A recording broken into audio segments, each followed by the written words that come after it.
জয় রাধে। আজকের পাঠ শ্রী চৈতন্য মহাপ্রভুর জগন্নাথপুরীতে প্রত্যাবর্তন, শ্রী চৈতন্য চরিতামৃত মধ্যলীলা খণ্ড, শ্লোক 156।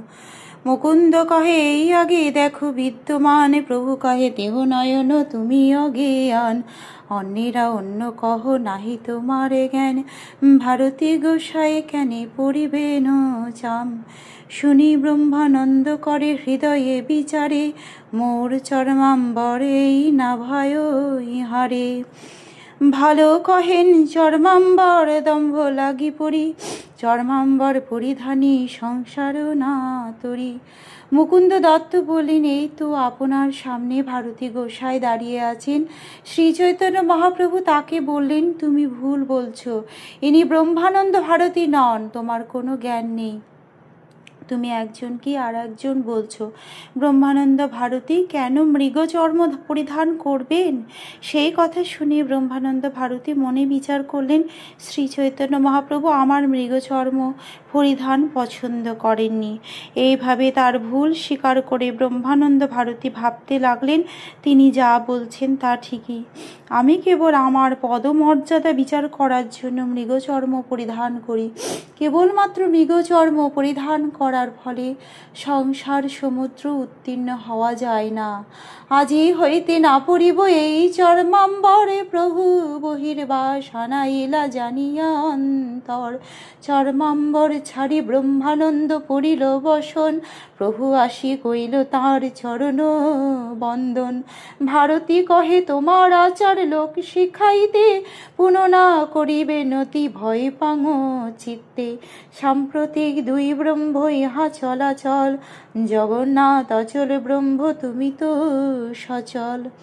আজ থেকে আমি আর মৃগচর্ম পরব না। ব্রহ্মানন্দ ভারতীর অন্তরের কথা জানতে পেরে শ্রী চৈতন্য মহাপ্রভু সন্ন্যাসীর বহির্বাস আনালেন। মৃগচর্ম ছেড়ে ব্রহ্মানন্দ যখন সন্ন্যাসীর বসন পড়লেন, তখন শ্রী চৈতন্য মহাপ্রভু তার শ্রীচরণ বন্দনা করলেন। ব্রহ্মানন্দ ভারতী তখন বললেন, তুমি নিজে আচরণ করে জনসাধারণকে শিক্ষাদান করো, কিন্তু ভবিষ্যতে আর কখনো তুমি আমাকে প্রণাম করো না, কেননা তোমার প্রণাম গ্রহণ করতে আমার চিত্তে ভয় হয়। সম্প্রতি আমি এই পুরুষোত্তমে সচল এবং অচল দুটি ব্রহ্ম দেখছি। জগন্নাথ দেব অচল আর তুমি সচল ব্রহ্ম। তুমি গৌর বর্ণ দেহ শ্যামল বরণ, দুই ব্রহ্মে কইল সব জগত তারণ, প্রভু কহে সত্য কহি তোমার আগমনে, দুই ব্রহ্ম প্রকটিল শ্রী পুরুষোত্তমে, ব্রহ্মানন্দ নাম তুমি গৌর ব্রহ্ম চলো, শ্যামবর্ণ জগন্নাথ বসিয়াছে না চলো।